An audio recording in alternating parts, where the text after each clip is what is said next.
सोमनाथ दर्शन करने के बाद हम निकल चुके थे द्वारकाधीश के लिए। सुबह निकलने की वजह से हमें एक छोटे से टी ब्रेक के लिए रुकना पड़ा। टी ब्रेक के बाद हमने द्वारकाधीश की तरफ प्रस्थान किया। द्वारकाधीश मंदिर पहुंचने के उपरांत हमने एक अकोमोडेशन लिया। आप देख सकते हैं, बहुत ही प्यारा और बजट फ्रेंडली अकोमोडेशन था। यहाँ पर सारी सुविधाएं थी और अच्छी बात ये थी कि ये मंदिर के बहुत ही करीब था। इसका लिंक चाहिए तो आप हमें बता सकते हैं। हम सुबह सुबह तैयार होकर मंदिर की ओर पहुंच गए और मंदिर के पास इतनी ज़्यादा भीड़ थी जो कि सुबह सुबह 6-7 बजे ही दिखाई दे रही थी। हम उस जगह पहुंच गए जहां श्री कृष्ण आज भी मार्ग दिखाते हैं, द्वारकाधीश। यहाँ पर समुद्र की लहरें, हल्की बांसुरी, शांत और ध्यानात्मक संगीत मानो खुद के अंदर ही चल रही हो। मैंने जो यात्रा शुरू करी थी वो सिर्फ जगह बदलने के लिए नहीं थी। कहते हैं ना कि कुछ यात्राएं सिर्फ जगह बदलने के लिए नहीं होती, कुछ यात्राएं जीवन को समझने, जीवन को बदलने के लिए होती हैं।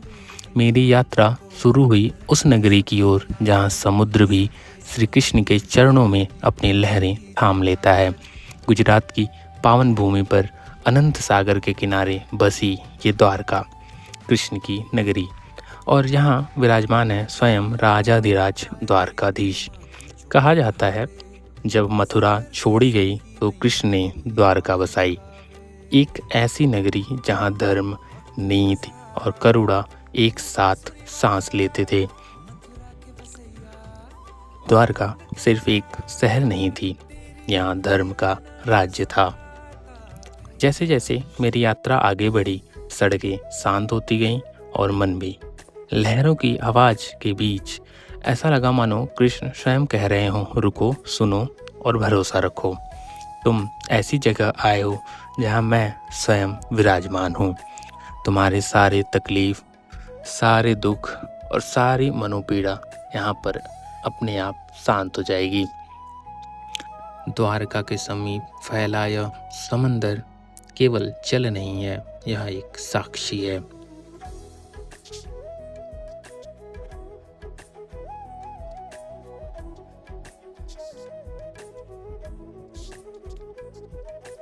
कहा जाता है समय पूरा होने पर कृष्ण ने स्वयं ही इस नगरी को समुद्र को सौंप दिया है।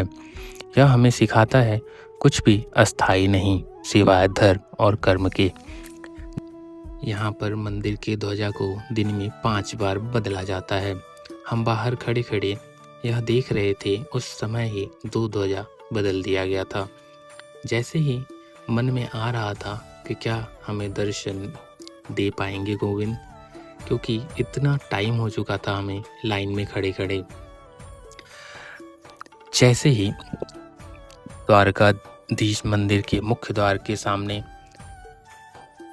पहुंचा, दिल अपने आप झुक गया। मंदिर की सीढ़ियां चढ़ते हुए हर कदम के साथ अहंकार पीछे छूटता गया। गर्भगृह में कृष्ण के दर्शन आंखें भर आई थीं। यह मूर्ति नहीं है, यह साक्षात मार्गदर्शन है। दर्शन करने के उपरांत पास ही में द्वारकाधीश बीच है, जहाँ पर हम चले गए। दर्शन करने के उपरांत हम साथ ही में द्वारकाधीश बीच पर चले गए। शाम का समय बिताने के बाद हमें एहसास हो रहा था श्री कृष्ण हमें यह सिखाते हैं, कर्म करो पर आसक्ति मत रखो। जीवन युद्ध है पर प्रेम के बिना अधूरा, और जब सब रास्ते बंद लगे तब कर्म का साथ मत छोड़ो। महाभारत के युद्ध में वह स्वयं शस्त्र नहीं उठाते, पर पूरा युद्ध उनकी बुद्धि से चलता है। मैंने आंखें बंद की, पहली बार दिल ने शिकायत करना छोड़ दिया था। समझ आया हर प्रश्न का उत्तर शब्दों में नहीं, समर्पण में मिलता है। यह यात्रा केवल द्वारका तक नहीं थी, यह मेरे भीतर तक थी। द्वारकाधीश दर्शन करने के बाद अब हम निकल चुके थे भेंट द्वारका के लिए।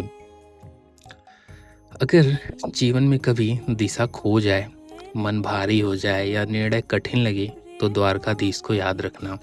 वो आज भी कहते हैं, मैं सारथी हूँ, रथ तुम्हारा है। द्वारकाधीश आओ, यहाँ समाधान नहीं, संतुलन मिलता है। बेट द्वारका जाने के लिए आपको यह समुद्र के रास्ते से जाना होगा। अब तो यहाँ पर सेतु भी बन गया है। जब हम गए थे तो हम इस नाव के जरिए गए थे। एक नाव पे करीबन 50-100 लोग। यह नज़ारा वाकई में बहुत ही अद्भुत था। यह द्वारकाधीश बेट द्वारका इसलिए कहा जाता है क्योंकि यहाँ पर कृष्ण ने सुदामा को चावल दिया था और यहाँ पर आज भी चावल का ही भोग लगता है। यहाँ पर ज़्यादा भीड़ नहीं होती, लेकिन हाँ, आपको समय पर आना होगा। यहाँ पर कुछ निर्णायक समय है जिसके तहत ही आपको दर्शन मिलता है।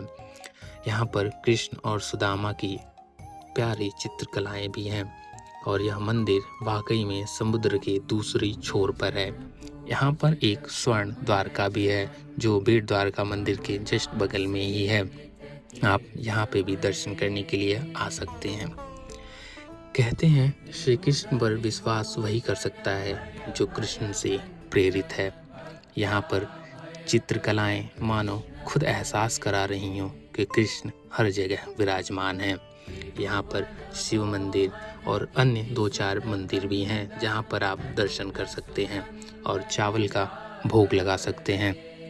यहाँ से दर्शन करने के उपरांत आप नागेश्वर भी जा सकते हैं क्योंकि बेट द्वारका के करीब ही है नागेश्वर मंदिर भी। कहा जाता है कि कृष्ण आज भी साक्षात विराजमान है आपकी सारी समस्याओं का समाधान करने के लिए। बस आप उनकी शरण में आ जाइए। जय श्री कृष्ण।